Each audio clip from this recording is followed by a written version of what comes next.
Thank you very much, everybody. Well, Merci à tous. thank you very, very much. Merci beaucoup. Vice President Vance. Ce second mandat ne parle pas seulement de l'Amérique, il parle de pouvoir. Alliés, adversaires, guerre, commerce, énergie, tout devient un rapport de force. Plus de compromis, plus de règles communes. Seulement une question. Qui plie et qui résiste?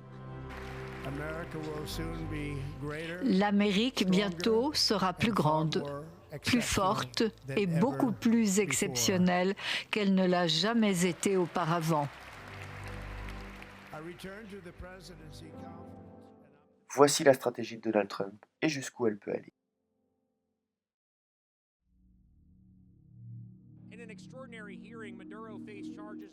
Donald Trump a fait kidnapper le président vénézuélien Nicolás Maduro. Il justifie cette intervention pour lutter contre le trafic de drogue, mais cela permet surtout au président des États-Unis de remplacer le pouvoir au Venezuela. Maduro s'était largement rapproché des puissances ennemies, la Chine et la Russie. La Chine investit beaucoup dans le pays et elle achetait du pétrole. Et la Russie, elle, lui vendait des armes. Le Venezuela possède la plus grande réserve de pétrole au monde, bien plus que l'Arabie Saoudite ou la Russie. Trump veut que les États-Unis contrôlent cette ressource et il encourage les compagnies pétrolières américaines à revenir investir au Venezuela. Il veut aussi empêcher la Chine et la Russie d'accéder à ce pétrole et baisser le prix de l'énergie pour les Américains. La prochaine cible du président des États-Unis semble être le Groenland. Trump l'a répété de nombreuses fois, nous avons besoin du Groenland. We need Greenland from a national security situation. It's so strategic.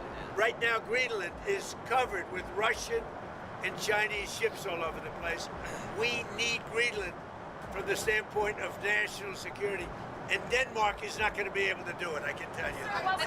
Le Groenland est au milieu de l'Arctique, entre les États-Unis, la Russie et la Chine. C'est un point de surveillance idéal pour les missiles russes et les mouvements militaires en Arctique.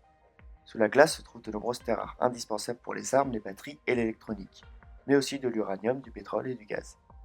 Vous l'aurez compris, le Groenland est un vivier absolument incroyable de ressources, qui avec le réchauffement climatique devient accessible car la glace fond.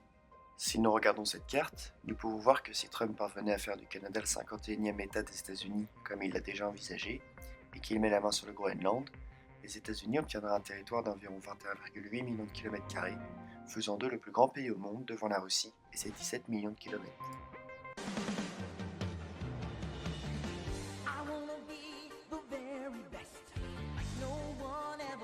Avec ses investissements massifs dans la police de l'immigration ICE, Donald Trump a fait expulser des dizaines de milliers d'immigrants illégaux au Mexique.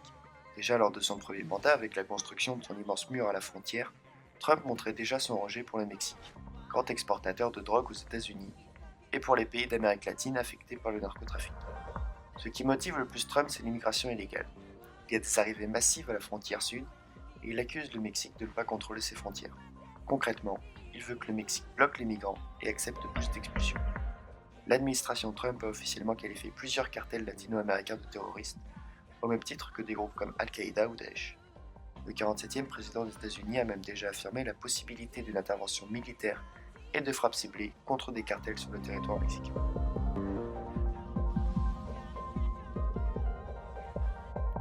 Toujours sur le continent américain, Trump a annoncé son intention par la force si nécessaire de reprendre le contrôle du canal de Panama, pointant du doigt les taxes imposées aux navires américains et l'utilisation par la Chine de cette voie essentielle. En effet, des entreprises chinoises exploitent des ports autour du canal. Trump voit ça comme une menace. Il estime aussi que les États-Unis ont construit le canal et qu'il a été cédé trop facilement au Panama avec le traité de 1977. Les Américains paient donc cher pour l'utiliser. Le canal du Panama est l'un des passages maritimes les plus importants au monde. Il relie l'océan Atlantique au Pacifique. Il est vital et crucial pour le commerce mondial ainsi que pour la marine américaine. C'est le dilemme de nombreux pays, se ranger du côté de Trump et de ses exigences et éviter un conflit économique et militaire violent, ou au contraire chercher à garder sa souveraineté, mais risquer un coup fatal qui peut vous emporter. Mais il n'y a pas que sur le continent américain que Trump dicte sa loi. En Afrique et au Moyen-Orient aussi il s'impose. Il combat les groupes terroristes en les bombardant, en Syrie, en Irak, au Yémen, en Somalie. Mais aussi en Iran, contre le régime islamique de l'ayatollah Khamenei, qui finance et arme des groupes terroristes comme le Hezbollah et le Hamas, qui sont contre Israël. Trump soutient énormément Netanyahou et finance à plusieurs milliards de dollars par an la protection d'Israël. L'Iran est la principale menace pour les États-Unis et Israël. parce qu'il développe un programme nucléaire militaire, ce qui représente une menace considérable pour Israël et pour Trump, qui ont fait bombarder certains de ses sites de production. En soutenant Israël, Trump cherche surtout à sécuriser cette région pour le pétrole et le commerce. De plus, ils ont les mêmes ennemis, l'Iran et les groupes islamistes, donc cette coopération permet de sécuriser les intérêts géopolitiques de Trump, sans parler des lobbies pro-israéliens très influents aux États-Unis qui défendent Israël et qui ont un poids politique et financier énorme. Il a fait signer les accords d'Abraham en 2020 entre Israël et plusieurs pays arabes, les Émirats arabes unis, le Bahreïn, le Maroc et le Soudan, qui visent à normaliser les relations diplomatiques, ce qui permet à Israël de se renforcer dans la région. Ça casse son isolement diplomatique, renforce sa légitimité et améliore sa sécurité régionale. Les pays signataires ont un ennemi commun, l'Iran. Les accords permettent coopération militaire, partage de renseignements et alliances indirectes. Objectif clair, encercler et affaiblir l'Iran sans guerre directe.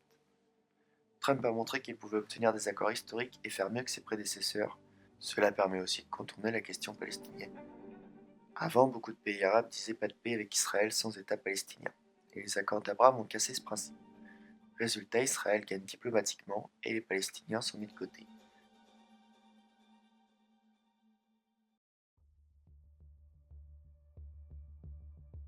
Trump cherche aujourd'hui à étendre ses accords avec d'autres pays arabes, comme l'Arabie Saoudite et la Syrie.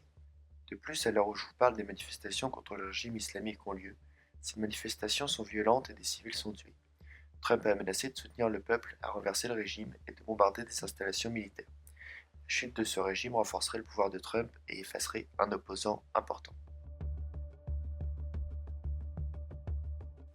Donald Trump se montre aussi hostile avec l'OTAN. Selon lui, les États-Unis paient pour les autres. C'est l'argument central de Trump. Les pays de l'OTAN se sont engagés à dépenser au moins 2% de leur PIB pour la défense, mais beaucoup de pays européens ne respectent pas cet engagement. Les États-Unis financent de loin la plus grande part de l'OTAN. Pour Trump, pourquoi les Américains devraient défendre des pays riches qui ne paient pas leur part? Trump pense que les alliances traditionnelles coûtent trop cher. Elles limitent la liberté d'action des États-Unis. Il préfère des accords bilatéraux, pays par pays, où les USA ont un rapport de force clair. L'OTAN pour lui c'est trop collectif, trop contraignant et pas assez rentable politiquement. Il utilise l'OTAN comme levier de pression. Trump critique l'OTAN pour forcer les Européens à réagir. Et ça a marché en partie. Plusieurs pays ont augmenté leur budget militaire sous sa pression. Les relations du président des États-Unis et de l'Union européenne se sont elles aussi dégradées. D'abord en raison de conflits commerciaux. Il accuse régulièrement l'Union européenne de pratiquer des politiques commerciales injustes vis-à-vis des États-Unis, de protéger excessivement ses marchés, de contribuer au déficit commercial américain, d'où les menaces sur l'imposition de droits de douane, acier, aluminium, etc., mais aussi des divergences idéologiques. L'UE défend souvent des positions opposées à celles de Trump, sur le climat avec les accords de Paris par exemple, la régulation des entreprises, l'immigration, le multilatéralisme et le droit international. Trump critique ce qu'il perçoit comme une Europe trop bureaucratique et libérale. Ses relations incertaines avec l'Union européenne ont aussi fragilisé l'aide américaine à l'Ukraine. En effet, Trump demande des contreparties importantes. Il a fait plusieurs propositions qui ont été perçues comme des conditions pour aider l'Ukraine. Il a parlé d'obtenir des accès économiques ou des garanties sur les ressources en échange de l'aide. Beaucoup ont trouvé ça trop exigeant ou du business plutôt qu'un simple soutien. Il a aussi critiqué comment l'Ukraine utilisait l'aide américaine, allant jusqu'à dire que Zelensky n'était pas au clair sur où une partie de l'argent avait été dépensée. De plus, depuis son investiture à la présidence, Donald Trump entretient des relations plutôt compliquées avec Kiev. God bless. You will not have war. Don't tell us what we're going to feel. We're trying to solve a problem. Don't tell us what we're going to feel. I'm not telling you. Because I'm you're in no answering on position this to question. dictate that. That's Remember exactly what this. you're doing. You're in no position to dictate what we're going to feel. You We're will- going to feel very you will good. feel influence. We're going to feel I'm- very I'm good and telling very you, strong. You will feel influence. You're right now not in a very good position. À plusieurs reprises, Trump a critiqué le président ukrainien Volodymyr Zelensky et les décisions de son gouvernement, ce qui a créé des tensions diplomatiques et ralenti les discussions sur de nouvelles aides. Certains analystes notent que ces tensions ont réduit la confiance ukrainienne envers les États-Unis et poussé Kiev à se tourner davantage vers l'Europe pour son soutien.